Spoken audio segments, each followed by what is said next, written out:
Alright, so today's vlog is actually a special one. My car has officially done 50,000 kilometers. 50,138 to be precise. And you all can say whatever you want, but for me, that is a milestone. So this isn't like an owner's review or anything. I will have that at some point now since I've done 50,000. So stay tuned for that.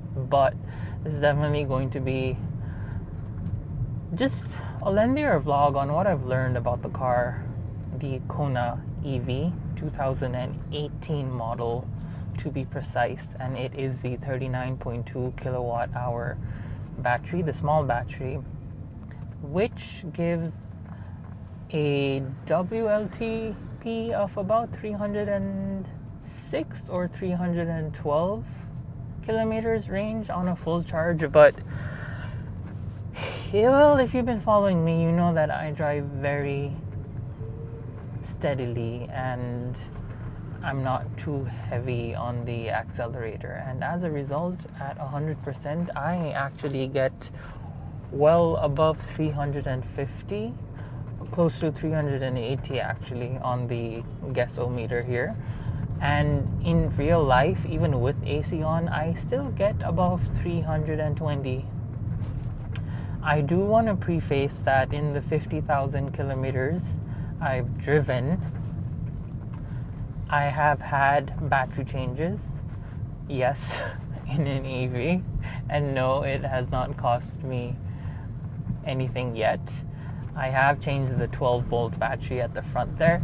I think after about 3 years or about 20,000 kilometers, my front battery started acting weird, the 12 volt battery. My car wouldn't start, the appliances would sometimes glitch, and I was stuck at my office or at home numerous times because the car just wouldn't start, and I had to call in Hyundai Services Nepal to like jumpstart the car, which you don't want to do, you know. And so they suggested, why don't you just change the battery? I also looked at online forums about how quickly the 12 volt battery would degrade on EV cars, and I think it was unanimously said that unfortunately in EV cars, unless you like keep on driving quite a bit, these batteries do degrade and just fade out fast. And plus COVID had also happened, so the car was like standing still at home for quite a while without much driving. So I changed that and problem solved. Touch wood, I wish I had some wood till today. Like I haven't had any problems with the 12 volt battery. I get it checked up each time I'm at the workshop, which is every 3 to 4 months or 10,000 kilometers if I recall correctly. And I've also had the big 240 volt, the big battery downstairs replaced, and that came under warranty. The long story short on this battery replacement is that there was a global, like worldwide Hyundai recall on this first generation of Konas because it was very susceptible to catching fire if charged to 100%. And the thing is, Hyundai Nepal had recommended with some software patch, just don't charge it to 100% even if you're on the highway. And that's honestly what I'd been up to. Like, I avoided, unless needed, to charge up to the entire 100%, and it was okay. I wasn't too worried about that. And about a year ago, I think, my battery had actually degraded from 100% to about, I would say about 94% or 95%. It's about 0.5% per year battery degradation on this car. I don't know. I had left it at the workshop for my regular servicing, and I get a call going, hey, can you drop us your car for the day? Like, it was a half-day service. They usually just take half a day. Servicing on this car is literally getting in line, plugging it into a OBD, like a tablet, which runs software checks on everything, battery, temperature, voltage, and then if everything's okay, they'll send it for cleaning, and that's it. There's nothing to do. Sometimes I ask them to like clean the brake shoe, the disc brakes, and the calipers, because Nepal's quite dirty, honestly, and sometimes grime builds up between the plate and the disc, and as a result the brake pedal starts feeling hard, so I just asked them to clean that up. But this one time I didn't even ask them that, and I got a call from Hyundai Nepal going, hey, leave the car for half a day, let's change the battery, it's under warranty, your VIN number, vehicle identification number, matches with the one in stock. It's a first gen Kona, and we have a lot of them, the new batteries, stocked up in town and need to get them out. Can you give us half a day more? And I was like, my main concern at that time was, this is the only family car I have, so if this car gets stuck for a battery change for a couple of days, that's gonna cost me quite a lot of inconveniences. So I was like, can I do it later? Do you need to do it now? And they're like, yeah, just a couple of more hours and you should be good to go. And I went there about 6 hours later. I had a completely new battery in the car, and my battery range degradation was showing about 330 kilometers on a full charge at that time of changing, and I'm now back all the way up to 388 is the highest that the car has shown me at one point. I'm happy. It's the same car, but it's a new car. Anyway, that was around at 38,000 kilometers, I think. I'm not sure. I need to check my records. And now I'm at 50,000. I have not swapped my tires yet. As in, I have not changed my tires yet. I'm still on the same initial tires. I have swapped my tires in the sense I changed them left, right, front, and back. And then I've actually not changed my hydraulic fluids yet. Like the gear reduction motor, every time I go and ask, they say it's okay, you don't need to change it just yet. I have had it like topped up, just a minuscule amount here and there, like twice, I think. At least twice on the times I've taken it servicing. I have different people in my family take this car for servicing, so sometimes I don't see it, but it's happened 2 times in front of me, and they're just like little tiny cups being topped up. And brake hydraulic fluids, nope, I haven't touched those. In fact, I haven't changed my brake pads at all. The mechanics and Hyundai say, yeah, it's an EV, as long as you let regenerative braking slow you down instead of frictional braking, your brake pads should be fine. And yeah, each time I go and check it out, they say it's almost as brand new as could be. Like, there's no degradation on the brake pads. The other changes I have done on this car are like cosmetic changes. I've had like, at some point I felt the steering wheel was a bit small for a car this size, so I had just like a leatherette cover. I've added like visors, because in the monsoon, each time I opened the windows, since it would get foggy inside, it would just like get all fogged up here. And what else have I done to the car? I think that's about it. Like the active amount of money I've spent. I do spend money on like cologne in the car, air fresheners in the car, just to like, I don't know, that's just a pet peeve thing for me, I guess. And I'm trying to remember. I put a dash cam, but it's not always been rainbows and sunshine for me on this car. I've had some instances where the car has failed me, as I'd like to say, and these are both at times when I was not at home. One, I just quoted saying the 12 volt battery died on me, and as a result I was just stuck either in my own home garage or at office.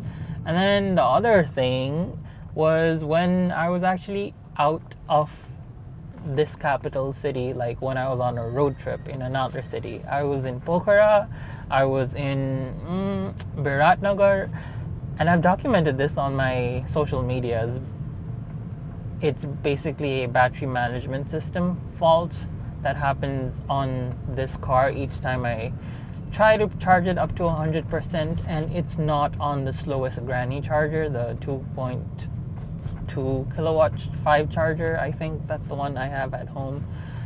Every time I plug it into the slightly faster AC charger, so like the 7 kilowatt AC charger, and I take it up to 100% so that I can start my highway drive at 100%, I end up a bit anxious because once I charged it at a Hyundai station, at the service station, and the BMS glitched and the car wouldn't even shift into drive. So we had to call a mechanic early in the morning at like 7 a.m. Luckily he came, thank you to that mechanic, and he reset the car basically. And we actually had to drive all the way into India that day. So it was a major delay in the plans. But 4 hours later, I think, waiting for the mechanic, him trying to like debug the software, actually figure out what was happening, and then actually software updating and everything, that took about 4 hours in the morning. We were actually out by noon towards India. And the next time was in Pokhara. I was heading back to Kathmandu, and I again left it at a hotel Hyundai fast AC charger, 7 or 6 kilowatt charger. And luckily this time, even though I wasn't at the workshop, the car did switch into gear, but it gave me that error saying check electric vehicle system, which has also been documented on my social media. And I did not have the guts to drive the entire highway with that. So I just did what any cautious EV user did, and that was to come back a day after and spend one more day in Pokhara at the workshop trying to get it fixed. And it did. It was literally apparently a software update that my mechanics here in Kathmandu hadn't done yet, or I hadn't taken it for servicing yet. My servicing was due after that Pokhara trip. And yeah, I got my car stuck because of a software glitch. I find modern cars very weird. Anyway, yeah, those are my biggest issues. I do have a bit of a problem in terms of ground clearance. Oh yeah, I added boosters to my shock suspensions. They're like ceramic discs that you put in between the shock, the springs and everything, right at the top of the rod. And it increased my clearance about 10 to 15 mm, which is just about enough, because I had a lot of problems with it scraping down below, especially when it was in full load. And now I don't have that unless I'm being very stupid on the road, which is on me if I'm being stupid. Like, what the hell is this guy? And that was that. That cost me about 15,000 Nepali rupees, I think. So that was one major upgrade I did on the car, honestly. And yeah, the rest has been smooth sailing so far. There's a lot of torque on this car, so I have completely stopped pressing the accelerator hard. Like, even if I press it halfway and I'm in like relative city speeds, like at 30, 40 kilometers per hour, the front wheels just spin, and I don't want that grip to fade away because of wheel spin. It just naturally degrades anyway. So and everyone that drives this car, I have taught very specifically to be feather-footed on the accelerator. After reviewing a lot of cars, I've noticed that this car just has high torque, like probably the highest. I think it's 399 Newton meters of torque. Everyone else has about 300 max, 340. This one just has like close to 400, and it's on another league. And you can definitely feel that like pull back into your seat, but it comes at the expense of your front tires. It's not that they grip bad on the road, they grip great, but that initial zip on those wheels is just whoa. And so I drive in eco mode all the time. Like in 50,000 kilometers, if you honestly ask me, I've probably done 500 kilometers in normal mode and sports mode combined, and the rest 49,500 is all in eco mode, because this has enough torque, foot down, and like this again, I'm in eco mode and I press the accelerator about 60 to 70% at the moment because it was empty ahead. I never put my foot down all the way to 100%, especially not in sports mode. I would love to try it someday, but yeah, I haven't found the roads to like safely try that just yet. And again, I'm also very cautious of the wheel spin. Anyway, other than that, my daily drive, I think, is another question a lot of people are curious about, is from one part of the town to the other. So it takes a proper 25 kilometers of just home, office, and back.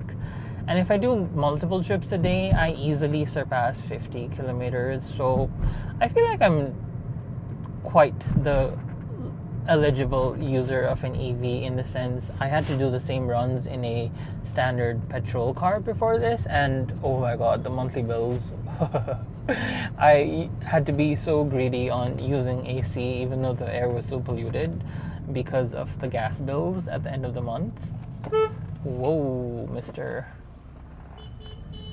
You gotta give a side light. Anyway. And now I really don't care too much. I don't know how many units of electricity I consume, but I get a bill of about, let's say, anywhere between 2,000 rupees to 3,200 rupees. There was one time where I had a lot of friends coming in and I had to drive around a lot. And that month hit about 3,700 to 4,000 rupees, and we were like, what the hell? Friends coming in from abroad, I mean. And yeah, that was like, what the hell?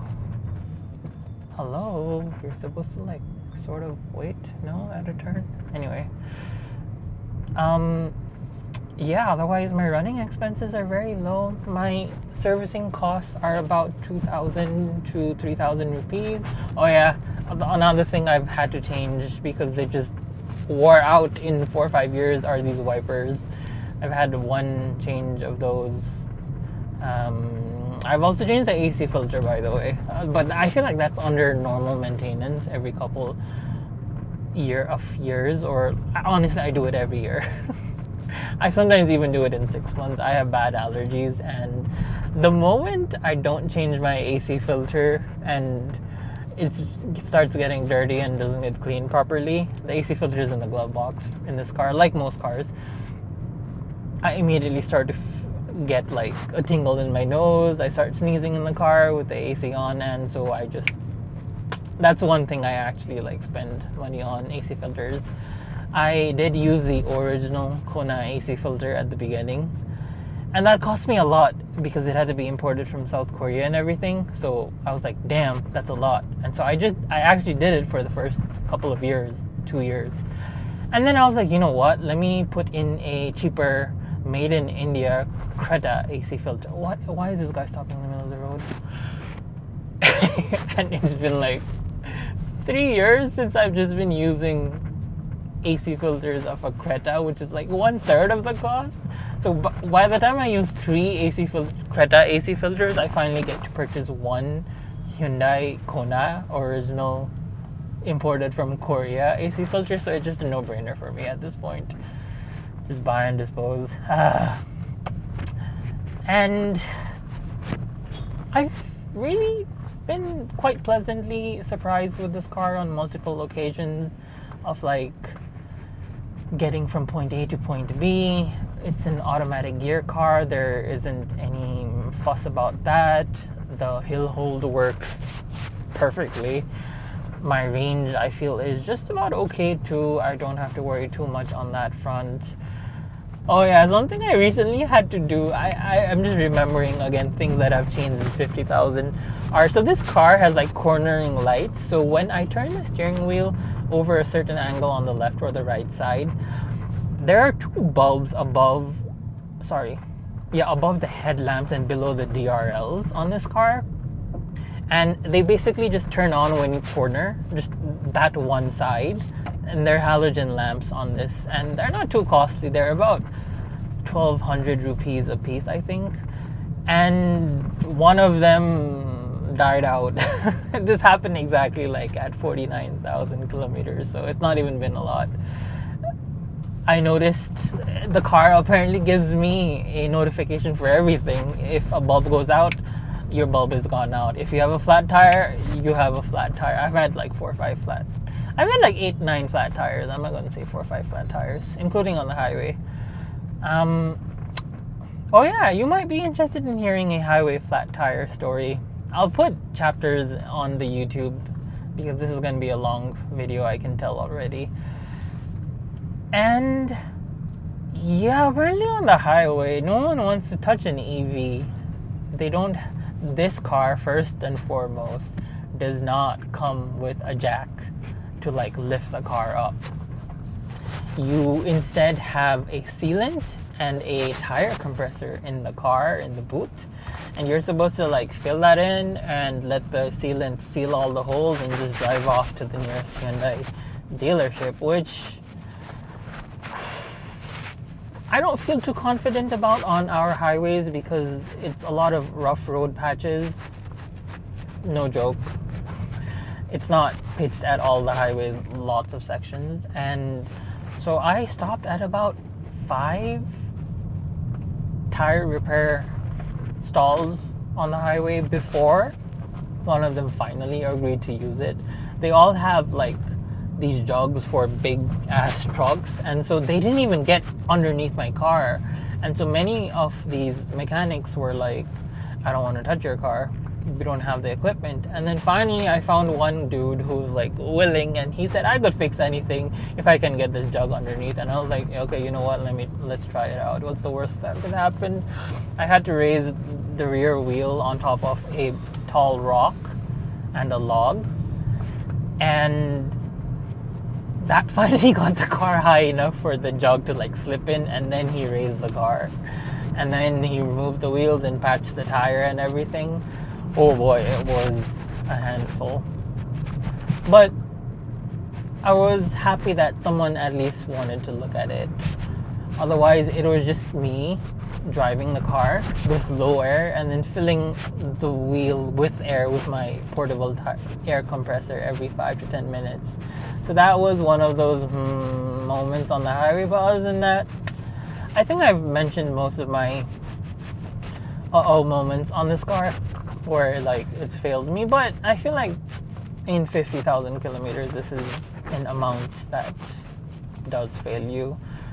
Anyway, in any car, even a regular petrol car could have had worse by now.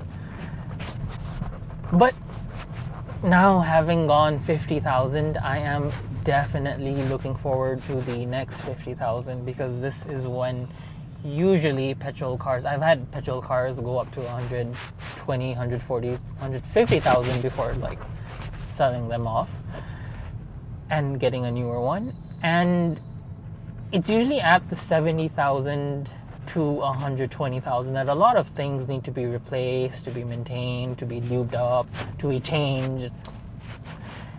And so I'm actually very eager about this next 50,000 because there's so many people that say EVs don't have as much running cost, or they have directly very high cost of like maintenance at 100,000 km. And so I'm looking forward to like seeing how costly or not costly.